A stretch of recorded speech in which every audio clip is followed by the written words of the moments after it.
Hi, Nick. Reiner, good to see you again. You're looking a little bit younger than usual. Have you found the fountain of youth? That gives me an idea for a Fountain of Youth game. Heads up, we better make it about cats, though. Yeah, Yeah, go. absolutely. Yeah, we can do that. Welcome to Board Game Animal. My name is Justin. You're about to watch a special interview with Nick Murray of Bitewing Games. It is a great conversation and a bit of a long one, so I thank you in advance for tuning in and also for putting up with me in the video. I was a little bit more under the weather than I realized when filming it, so if I seem a little low energy, I apologize. But Nick more than makes up for that, and I really look forward to seeing your thoughts. Thanks for watching. Enjoy. Hello, everybody. Welcome to Board Game Animal. My name is Justin. Today we have the privilege of having Nick Murray of Bitewing Games as a guest that we're going to take some time to chat with. How are you doing, Nick? Excellent. Thanks for having me on, Justin. Oh, my pleasure. Thank you for taking the time. It's no secret that here at Board Game Animal, myself and some of my game group, we're all huge Bitewing fans. We're huge fans of Knizia, and one of your games is my favorite board game of all time. So I wanted to take the time to talk a bit about Bitewing, about the games, get your perspective on some things.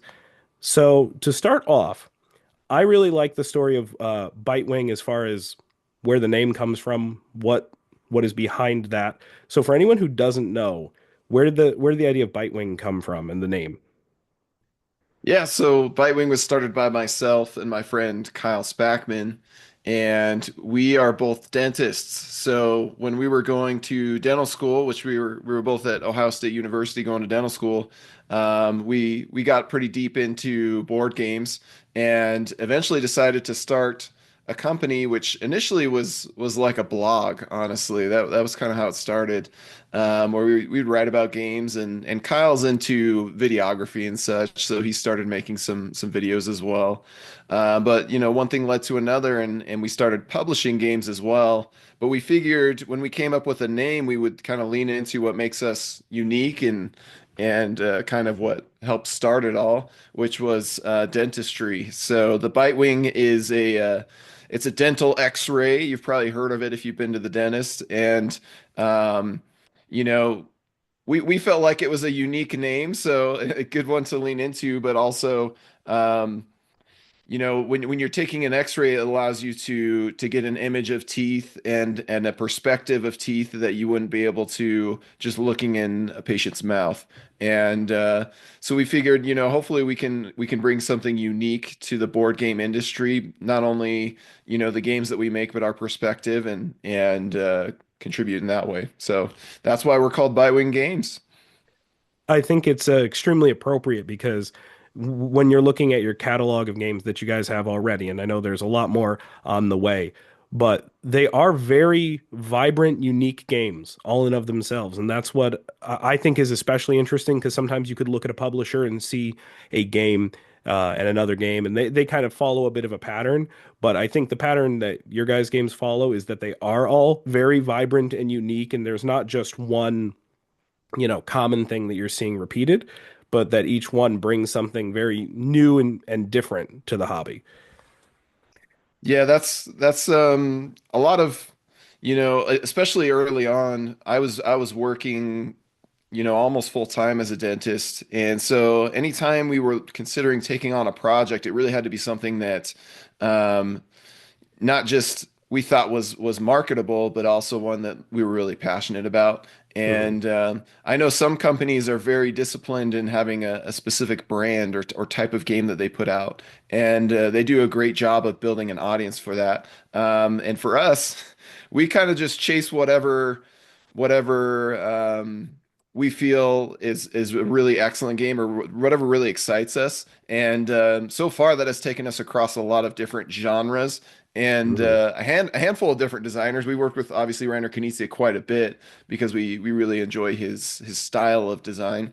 But yeah, I think as the years go on, we'll probably get a little more disciplined in our brand or different lines of games that we put out, so people have a better idea of what to expect. And if they liked something earlier in that line, then they're Mhm. more likely to enjoy something later in the line. But um, Yeah, I think what got us into this industry was not out of necessity necessarily because we both have, jobs that we can provide for our families and so we're not desperate for, paying the bills or things like that, but it's more so the passion for the hobby and the joy that we get from playing games. And so if we find something that's like, wow, this game's awesome and it deserves to be, it's something I want to play all the time and it deserves to be something that other people get to enjoy as well, then I'm motivated to help bring it to life. So No, that's a great attitude, I think, towards it because it's not just doing it for the sake of doing it, but it's these games or these projects that you do have that passion about.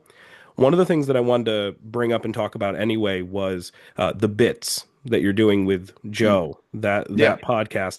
Um, and I think it provides a very interesting perspective because we're seeing behind the curtain. We're seeing these very honest conversations about the processes that you guys go through as publishers.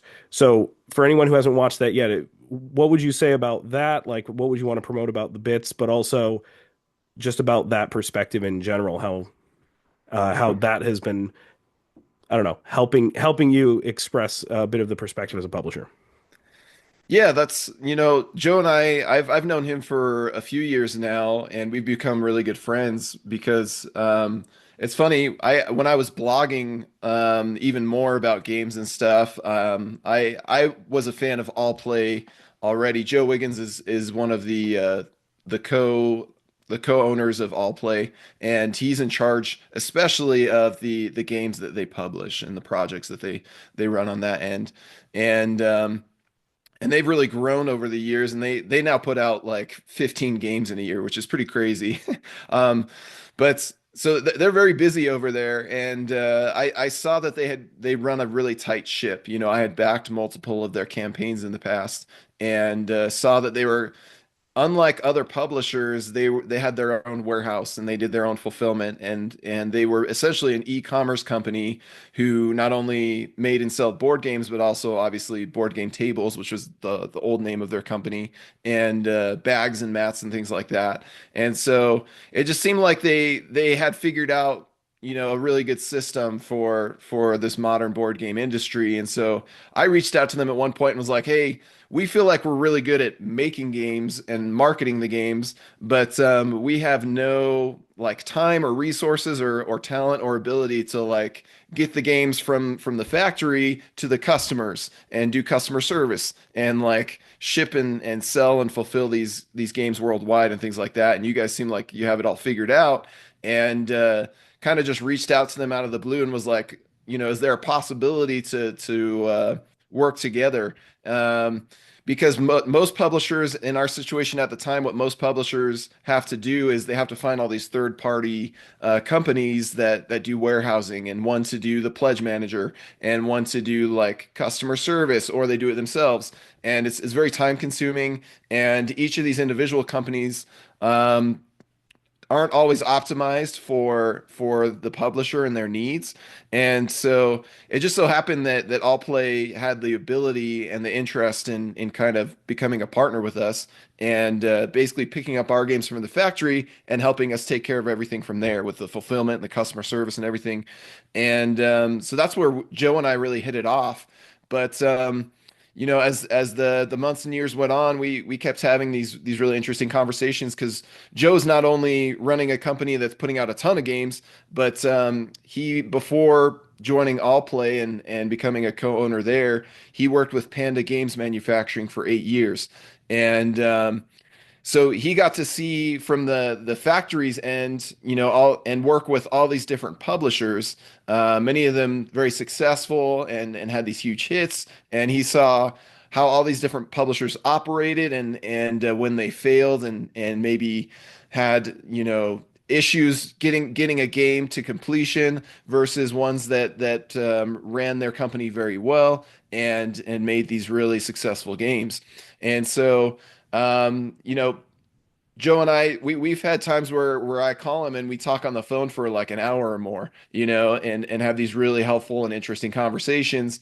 And I think it was Joe's idea to, well, I think on my end too, I was wanting to engage the community more. Mhm.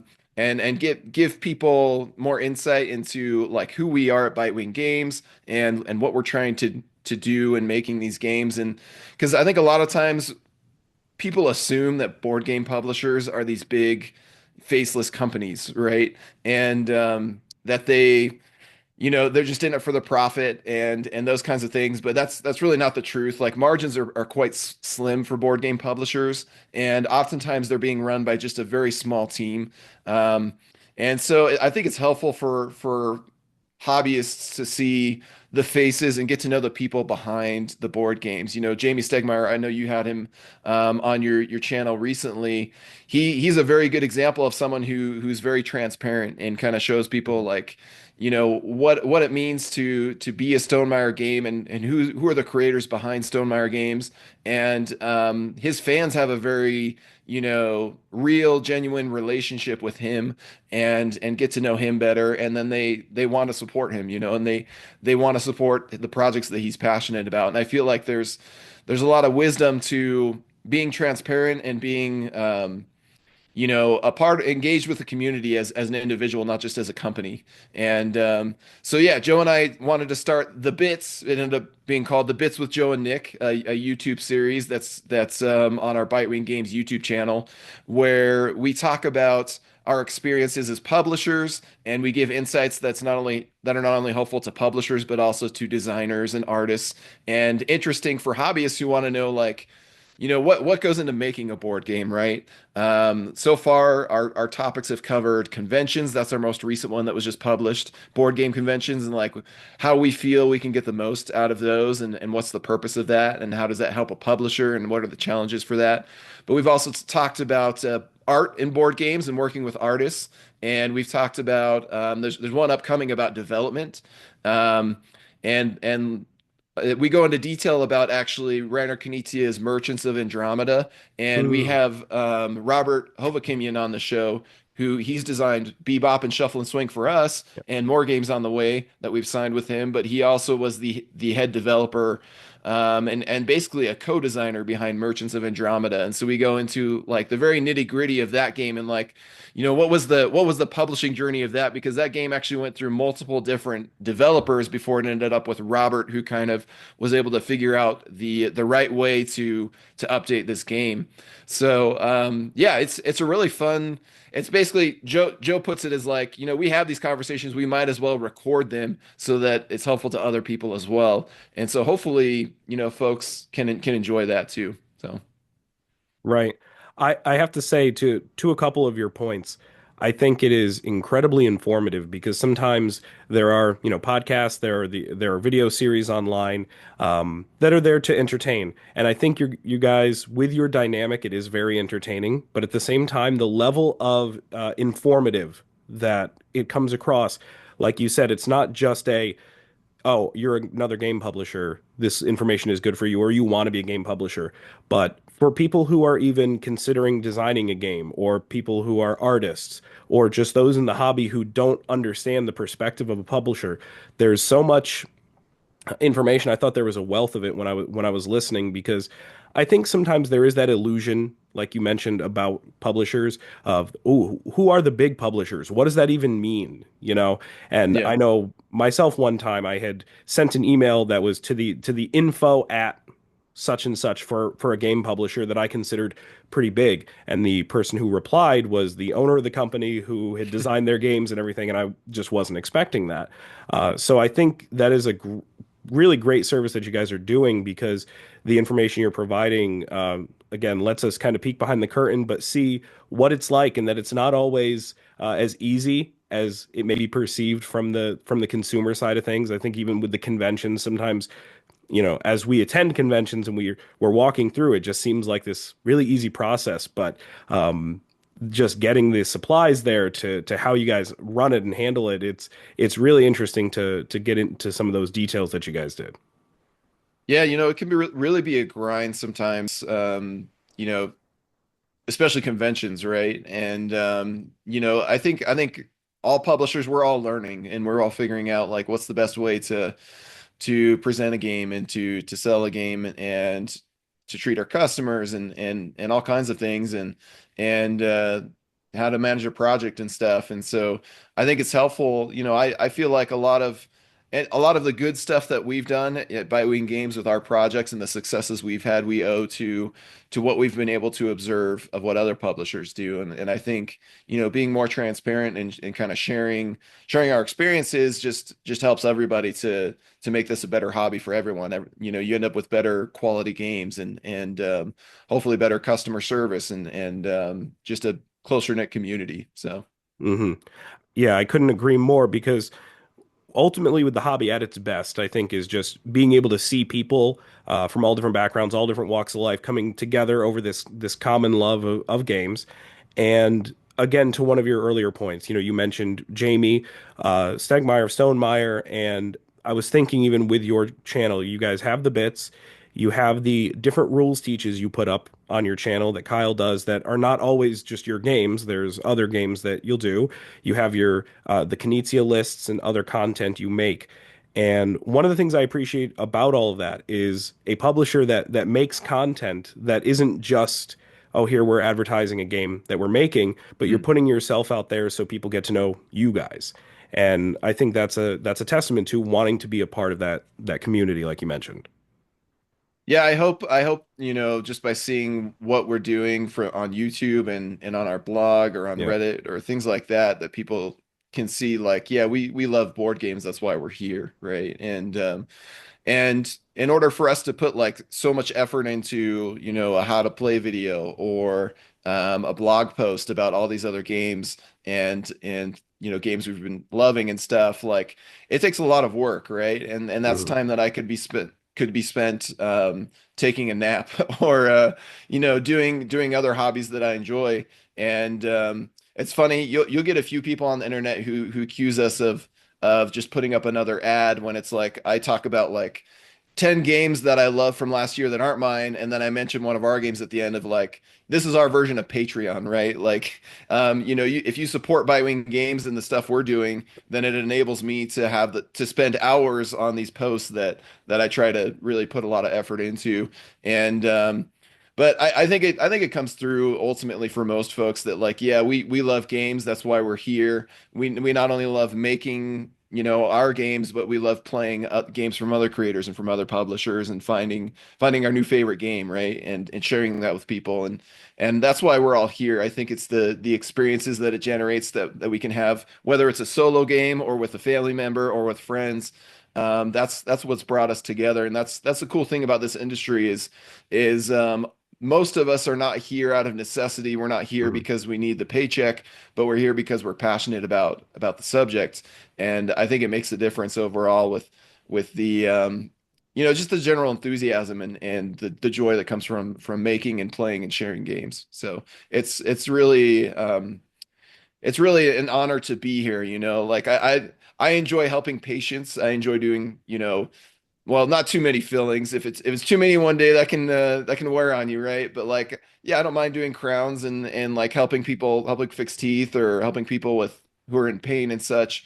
But there's a different kind of satisfaction and fulfillment that comes from being part of a creative process that really brings people together, right? And brings Mhm. them like really memorable and genuine moments together. So it's really awesome to be part of the community. Yeah, and I can relate a little bit to what you're saying because when some folks have asked me, just friends or acquaintances about what we do, we're just a small little tiny channel who likes making board game content. I said we do it because we love it. That's all. Mhm. That's all it boils down to, and it's Yeah. just it's a fun way to express that joy and share the passion with other people.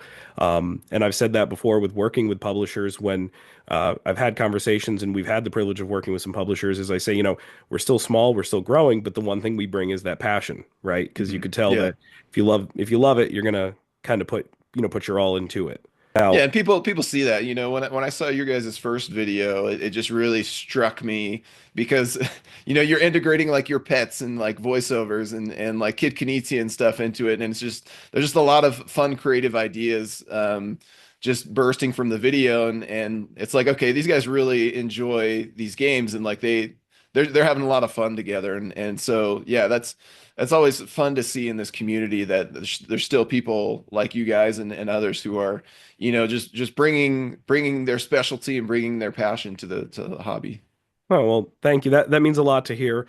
I've said the story a couple times now that I just wanted to do something with games, right? I wanted to do some Mhm. sort of content, and my kids had wanted me to do something with our animals. And I said, well, nobody's doing it.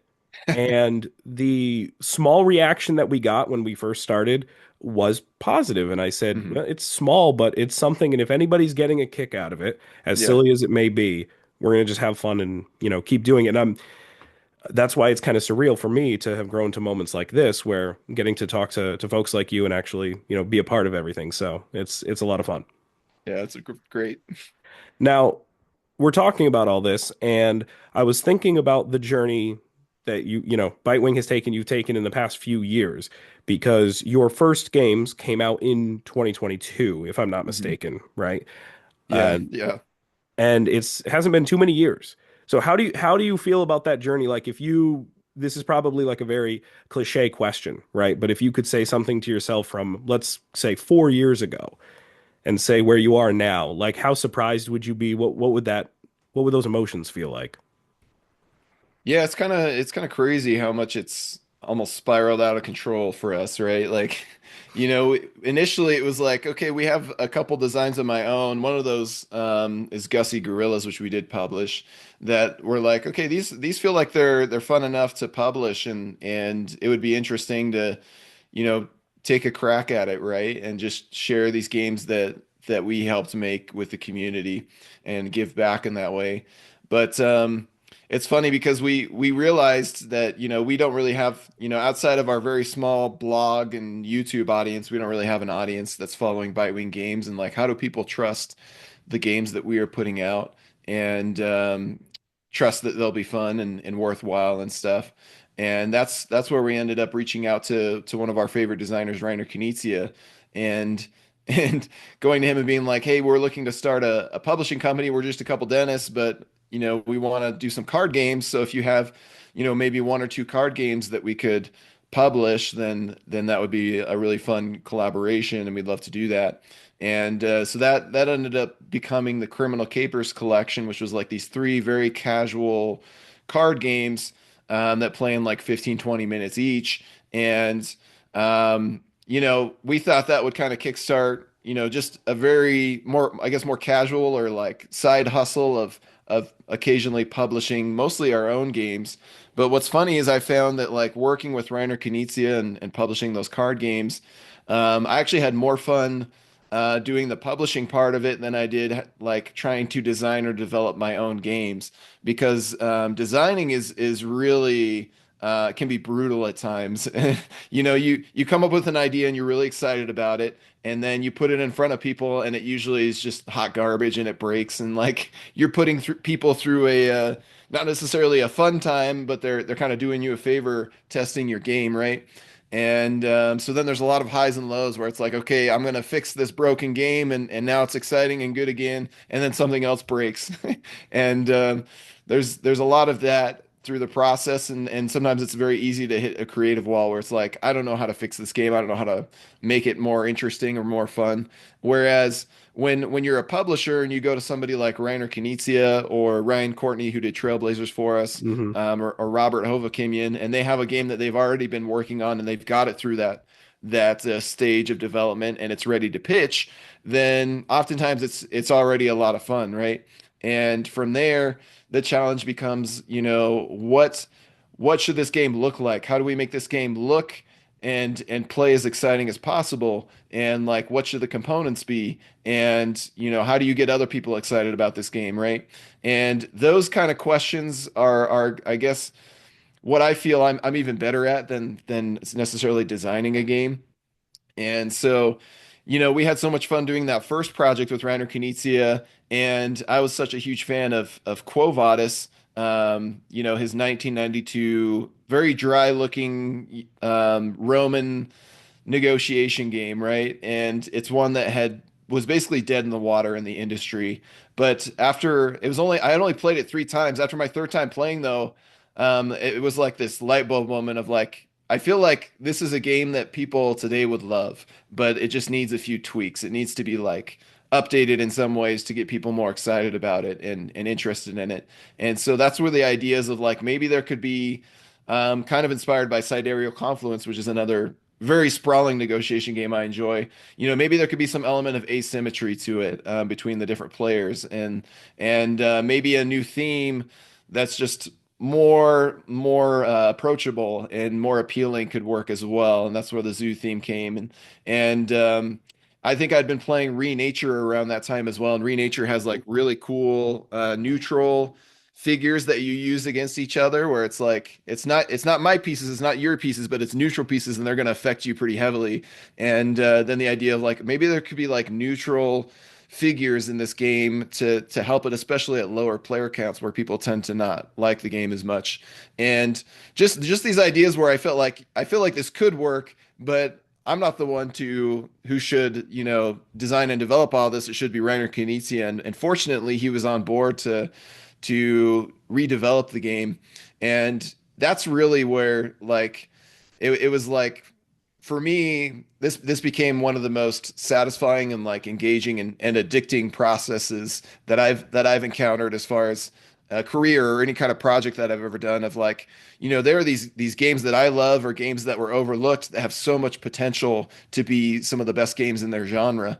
And the way that we were able to bring Zuvadis to life with the help of Reiner's development and Kwanchai Moria and Bridget and Delicato's artwork and stuff was just so much fun and one of my most proudest achievements. That like it's something that we want to keep doing, right? Not just for old games, but for new games as well to help them reach Right. their full potential. And so that's really, I don't even remember what you asked, but like that's really what is kind of guided us at Bitewing Games, is like that passion and that satisfaction of making a game that we feel is one of my favorite games to play ever, and one of the best in its genre, and just something that really um, it can be something that other people can really love. And it's not for everybody, obviously. Like Right. some people are not into negotiation or they don't like the zoo theme or whatever. But like making a game that I know that not only myself but other people it can be something that's one of their favorite experiences they've ever had, is really I love being a part of that. So that's why I'm still here, and that's why things have really blown up. Because when, oh yeah, you're asking like 4 years ago, like could I imagine us being here, right? And it's crazy because when Reiner puts something in front of us, and I've turned down a lot of his games. People probably don't think that, but I've probably only signed, like if he's pitching something to me, I probably only sign it 1 out of 10 times. Like there's a lot of his Mm, games that I turn down, and I think we've become even more picky as the time has gone on, because I feel like we've set a really high bar for ourselves, and we want to keep that standard of quality going forward. But when he does put a game in front of us, or when we see a game from another designer that it's like, oh, I love this game. This is really unique. This is something that I feel like I can do justice to as a publisher, and I can really make it something special. Then I get greedy. I don't want any other publisher to be the one to sign it and bring it to life. I want to be the one who is a part of that and kind of helps it reach that vision that I have for it. And so that's led to us publishing now. Yeah, our first games came out just a couple of years ago, probably 2.5 years ago. But we're at like 18 games that have been revealed and either are published or are about to be published, right? And then we have more on the way that we haven't revealed yet.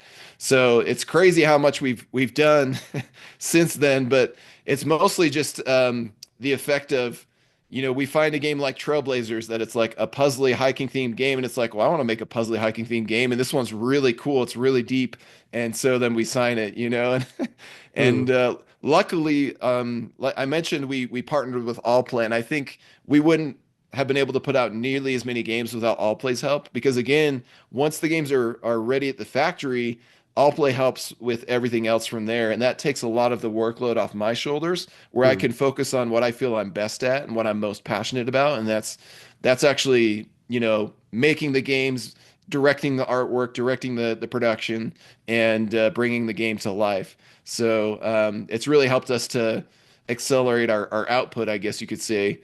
Um, and yeah, I mean, since then, I only work part-time now. I work like 20 hours a week currently with dentistry. And so pretty much every morning and often late at night, I'm doing the Bitewing thing. And then just during the afternoon for a few hours, I'm doing dentistry. And then the nice thing is when it's slow at the dental office, it's not a big deal. Like I remember initially, like when your patient cancels on you and you have nothing going on in the afternoon, that's stressful because it's like, shoot, like I'm not making money, you know? Mm. It's like it's gonna be a rough paycheck coming up, that kind of thing. But now it's like when a patient cancels, I'm like, all right, that's fine. I'll get some Bitewing stuff done, like it's nice to have, something like that to be productive with when the other job is slow or whatever. So yeah, I mean it's been a kind of a crazy ride, but that's where we've ended up. And now I spend more time. I didn't expect this, but I spend more time, with the Bitewing job than I do with dentistry. Because dentistry, I've done the dental school and I've learned what I needed to, and now I can just show up and treat it like a job, like do right by the patients, do my best work with a filling or whatever they need. And but then with Bitewing, it's like this constant challenge of like, okay, how do we solve this issue, or how do we make this game the best it can be, or how do we present it and things like that. And that never leaves you. When I go home from dentistry, I'm not thinking about the filling I did that day or the tooth that I pulled or whatever. The job's over. Where with Bitewing, it's constantly like, what should our next project be, or what should we, Mhm. what does our brand mean to people, and what kind of game should we be making, and should we sign this game or should we look for another one, and all kinds of stuff. So it's a fun challenge. It keeps me on my toes. So That sounds like it. To a couple of your points, that for a moment there, I forgot what question I had asked as well because I was kind of on the Knizia train with you for a minute and yeah, hearing about that. yeah. But actually, that's something I appreciated that you just said that you mentioned a little bit. I think in the bits with Joe and a little bit in when you were ranking the Knizia games. Is it's not just every Knizia game you come across that it is likely a lot of fun, right? Researching the Mhm. games. You've said that it's like, you play a bunch of old ones trying to find those gems, but Yeah. it's not just every one is you're still taking the time to find ones that you see that little spark in that you could see Mhm. the potential. Yeah. So I thought that was interesting and also really honest because like you said, from the outside perspective, sometimes it's like, oh, there's just a lot of Knizia games. So that's what it is. Yeah. But obviously, there, you're looking for the quality. You're spending that time to find the best games, as a fit for you guys and for the fans. Mhm. Now, when it comes to being a Knizia file, because this was something I wanted to talk to you about, had you mentioned, I think in one of the Knizia game ranking videos, what was your first Knizia game you played? Ooh, I think it was either Quest for El Dorado or Through the Desert. It had to be one of those two. I'm pretty sure it was El Dorado. Um, But yeah, I mean, when I started getting into the Knizia games, I really started with like some of his most popular ones that were Mm. easily accessible at the time. And I think I had mainly been influenced by Shut Up and Sit Down, and kind of their recommendations, and they've done some really excellent, content for games like Quest for El Dorado, which kind of started me down that rabbit hole.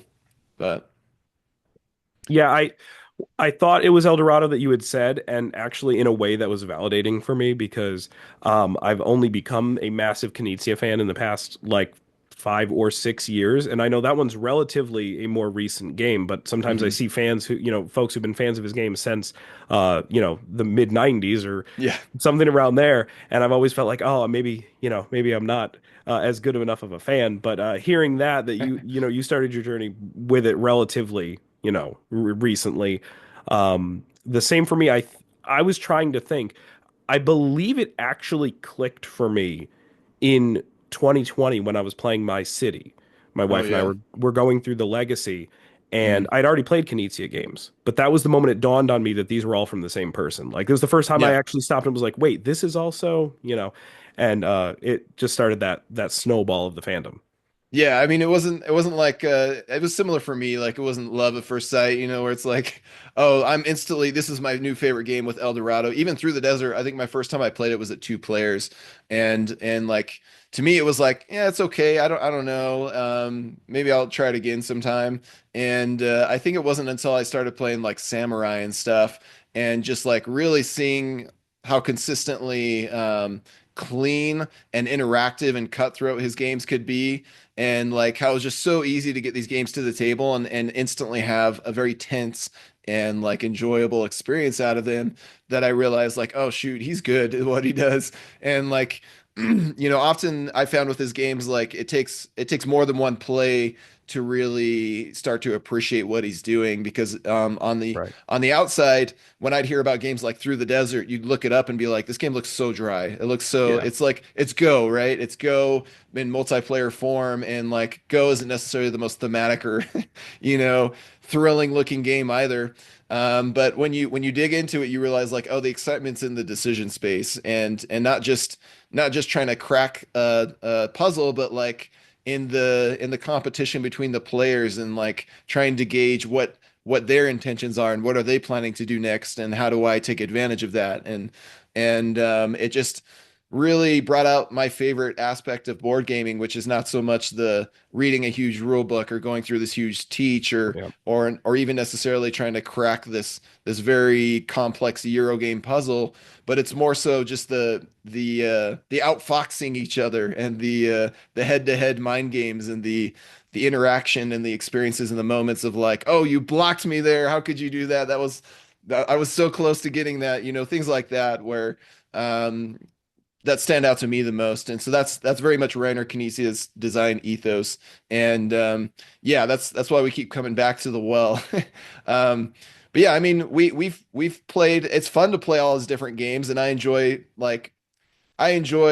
almost the academic aspect of it, of like, okay, he made this game around this time. That's, he made Cat Blues around the same time he made Money. And it seemed like he was very much in a auction card game kind of mindset at the time. And it's interesting to compare those differences. And sure, I don't love every game, and I don't sign every game that he sends to us, but I've played over 200 different games from him now. A lot of those are unpublished games too, and it's just cool to see, how he can still be so passionate about creating games and finding new ideas after all these decades of doing it. And so yeah, it's we're very blessed and privileged to still have him as part of the industry. He could have retired years and years ago off of royalties, I'm sure, but Mm. he's like, what would I do if I retire? I would make board games. So he's still going strong, and I imagine he'll keep doing it as long as he possibly can, physically, right? And so Right. yeah, hopefully we get a lot more years and a lot more amazing games out of him. And yeah, we're just honored to be a part of that. And what's interesting about Reiner is he doesn't necessarily um, look too closely at how people react to his games, or what other designers or publishers are doing out there, and he'll pay attention to the trends and stuff, and see like what's hot and why is it hot and things like that. But I feel like it's for us, it's helpful to bring him the perspective of like, hey, I looked through all of the forums and all of the comments and all the reviews of something like Municipium or Right. Beowulf the Legend, and like people really love these aspects of the game, but they have a lot of people have issues with these parts of the game, and maybe there's a way for us to solve that and make this even better for everybody. And I think it's ended up being like the fact that I played so many of his games and understand like typically what he's trying to accomplish, means that I can usually give decent recommendations for like how to develop it and stuff, where he's not just like, you have no idea what you're asking, or that's not the intent of the game. But I can also, see what people are saying, and kind of gauge the pulse of the hobby, and then bring that to him and be like, hey, let's address these concerns, or let's really lean into what people love about this game. And I think that's what has made it so successful for us. Right.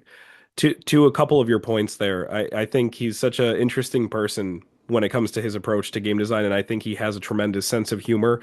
Yeah.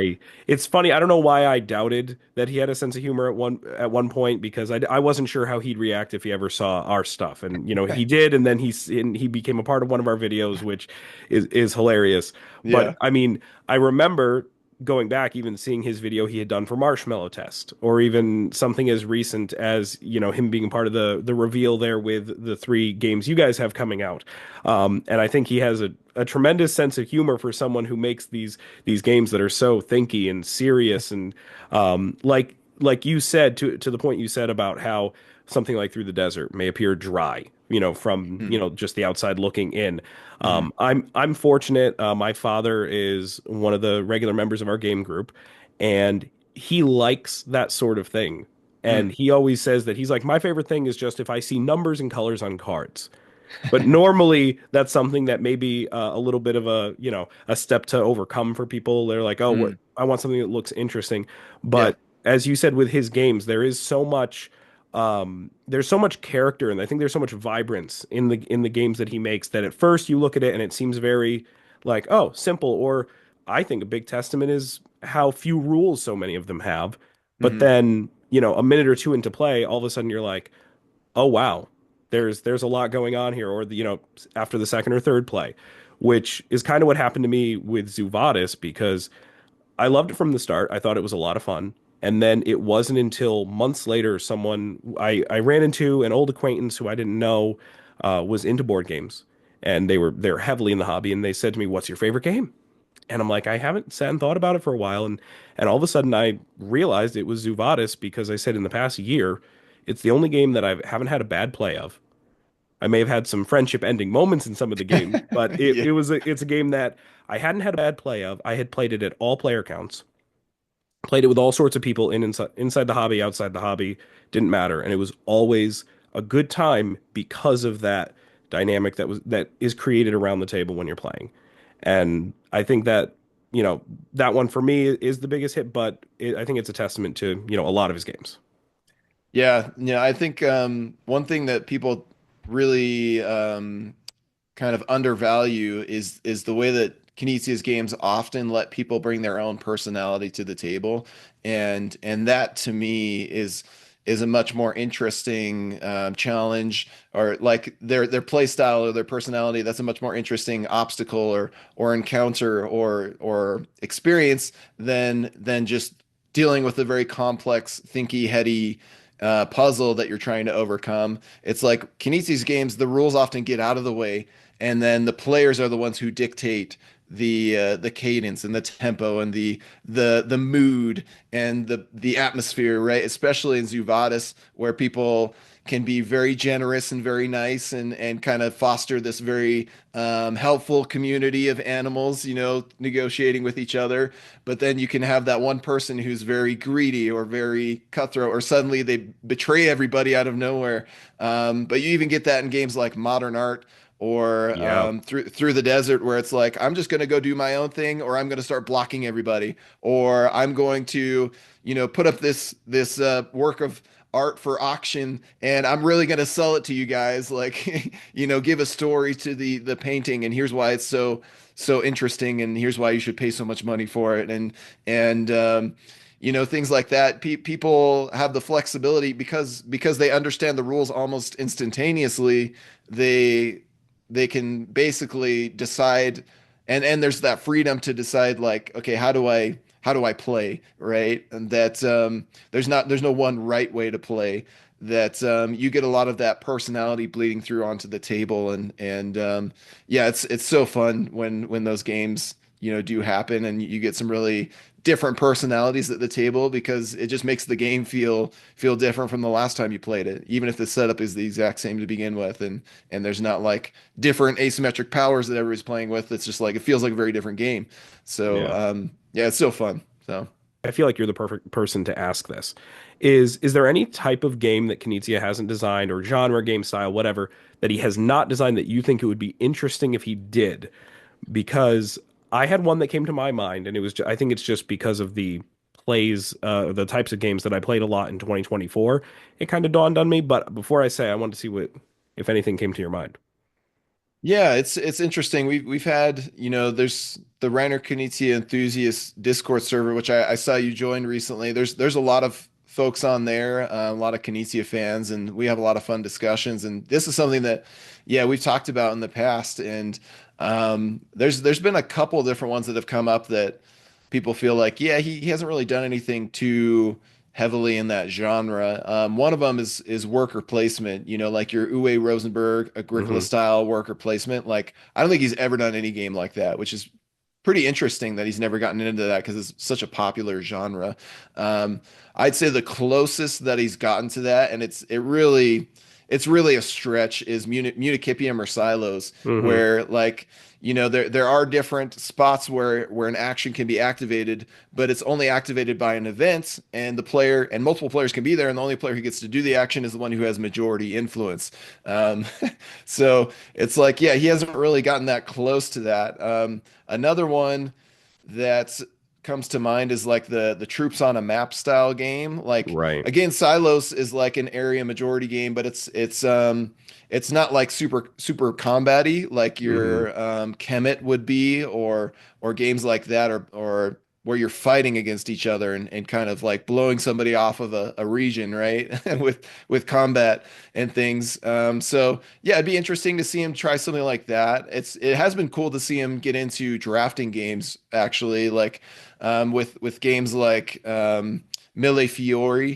Hmm. And I've seen a couple other designs that are newer from him where he's started to do more with drafting games where you actually have a hand of cards, you're picking one to commit, and then you're passing your hand. And it's interesting to see his take on genres like that he hasn't done anything before. And like, even and to me, I want him to do more of that, because games like My City and Quest for El Dorado, like his first published game in drafting, or his first published game in deck building, were like wild successes. But not only that, but they were like very different from what the genre was putting out. Or with My City, it was legacy games, right? Yeah. Um, where he finds kind of a niche that nobody's bothered to fill, or kind of a need that nobody's bothered to address, and he brings something new to the table. So yeah, it's cool to see that he's still kind of innovating on these popular genres, even if he didn't start them or hasn't been a part of them for years and years.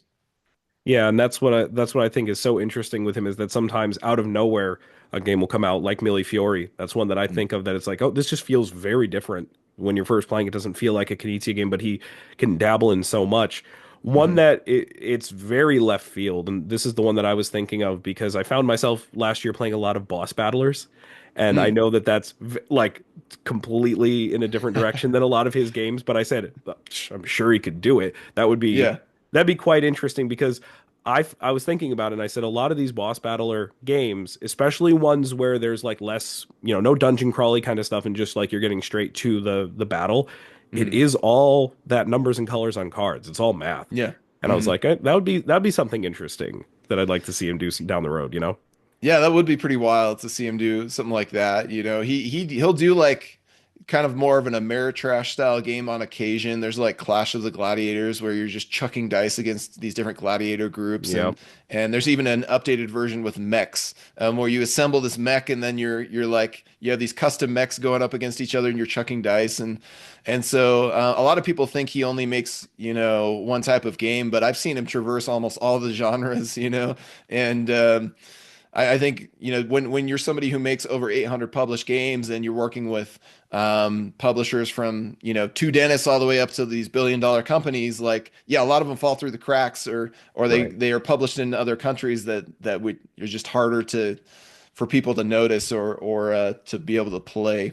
But it's interesting. I'm always like throwing ideas at Reiner and seeing what sticks, seeing if he takes just a little nugget of an idea and runs with it, because sometimes he does, and we end up with games like Zuvadis Yep. or Ego, where it's like, yeah, maybe their new version of this could be made, and then he really takes off with it.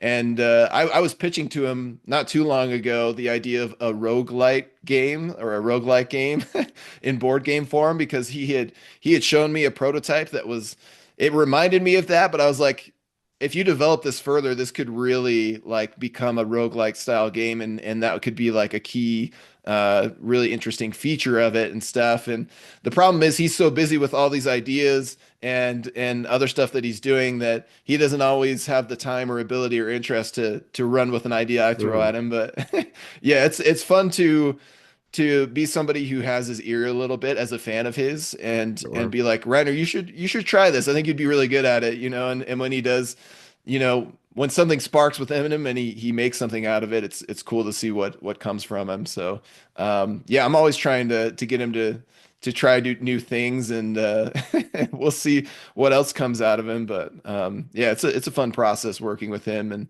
and with other designers too. Sometimes when Reiner doesn't like my idea, I'll take it to another talented designer and be like, "Hey, if you make this for us, odds are we're going to publish it, we're going to sign it, Yeah, and see if it turns out to be a success." So that's awesome. Now, this is probably a loaded question, but I just figured it's a good way to wrap everything up.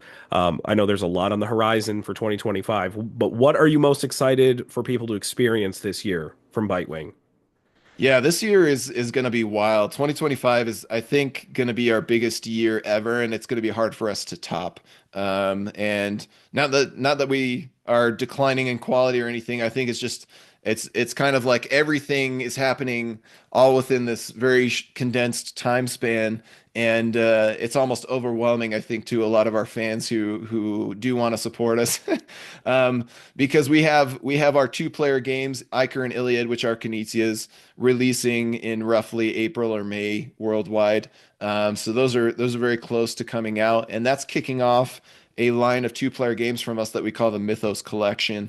So I'm a huge fan of two-player games. Obviously, Reiner's done stuff like Battle Line and Shot and Totten, which I really love, and Lord of the Rings: The Confrontation, and cool games like that. But then there's other really talented two-player designers whose games that I also love, and we've been able to sign some games with those designers as well.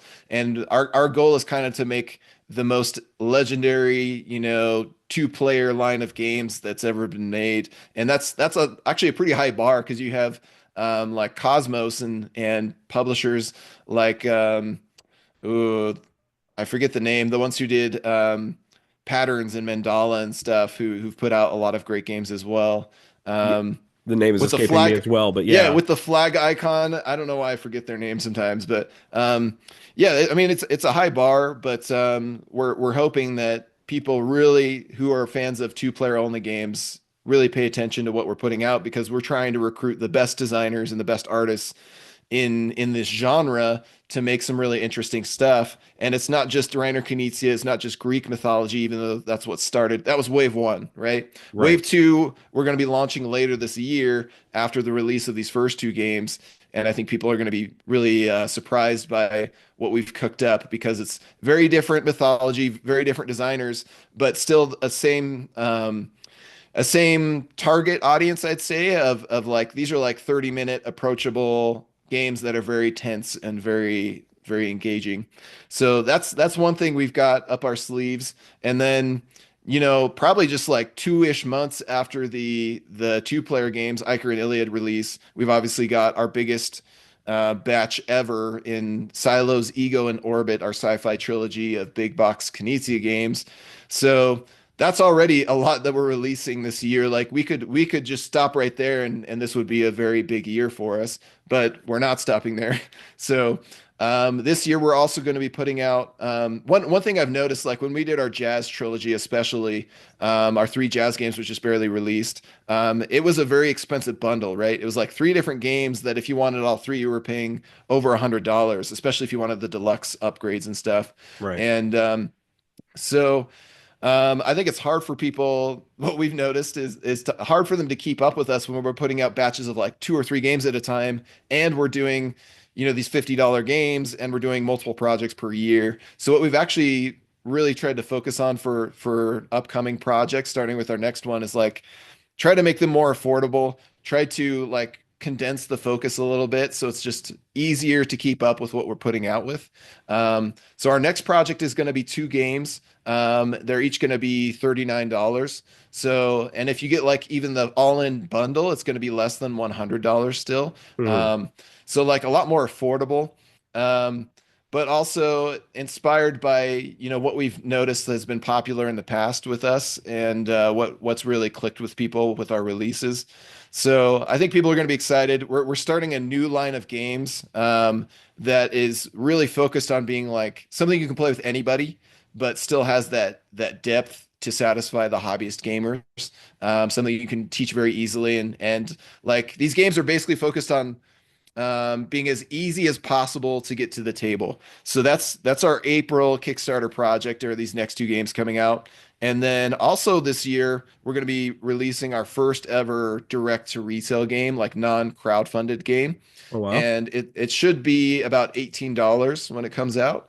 And it's very different from what we've done before. It plays in 5 minutes for two players, but it's like so addicting, and it's somebody that you can show to like as a filler game with another gamer, or to like your mom. And I was playing this game with my mom over the holidays, showing it to her for the first time, and she was like laughing and cracking up and stuff. And this is somebody who rarely ever plays board games, right? And like that's when I knew, like, okay, we've got something good here that's like both fun for me to play as a hobbyist. It's not just a throwaway like mass Sure. market, we're just going for the big bucks, but it's like genuinely fun and to show anybody.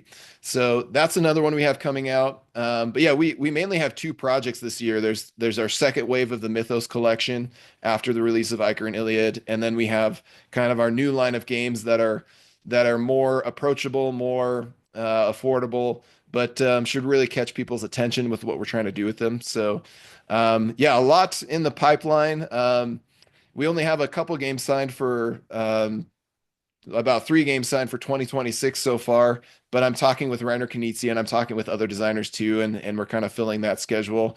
But it's so far out that it's like it's not a huge rush to, Hmm. fill those slots right now. Our focus really is like trying to find the best games possible to fill, you know, any kind of project that we're doing. And yeah, really, really things that people can be excited about. So That's awesome. By the time this goes out, because I'm probably going to be putting this up within a week or two, mhm. our most anticipated games of 2025 video is going to be out, and it's a little late, but yeah, life. It's all right. Got Uh, plenty of year left, right? right.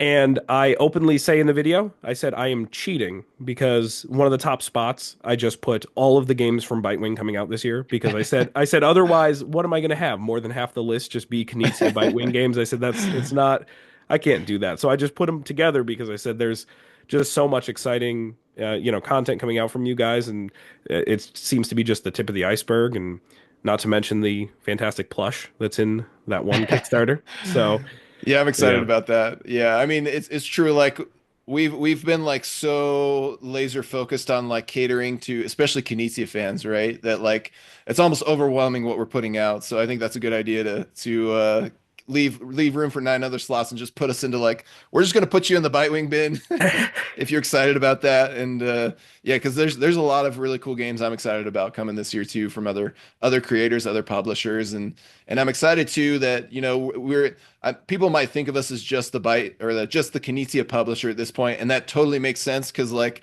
our last 3 projects have been like an average of 85% Kinesia or whatever, So, but this year actually, people are going to see a much wider range from us of Mm. projects and designers that we're working with, and because there's a lot of talented creators outside of Reiner that I'm excited that we're finally getting a chance to work with them and put out some really creative, interesting ideas from them.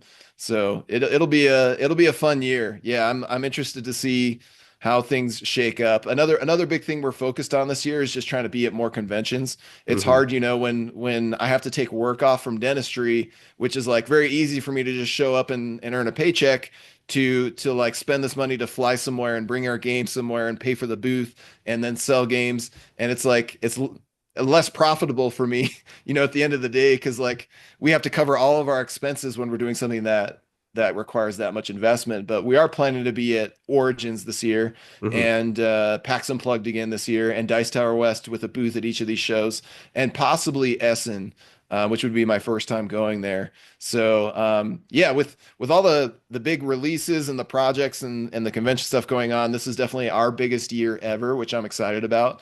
And I hope that it a lot of people find a game of ours. It doesn't have to be all of them, and it doesn't have to be Knizia, but a game of ours that really strikes a chord with them and something that they enjoy. Because that's what we're trying to do is just make games that people can love. So Absolutely. Well, I think you are doing a phenomenal job of that so far because, uh, like you said, Knizia games or otherwise, you've got some amazing games in your catalog so far, and I can't wait to ride this wave of 2025 with you from our end and review the games and take a look at them and just have a great year.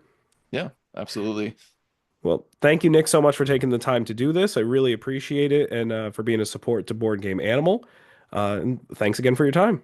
Thanks, Justin. And don't forget to play board games like an animal.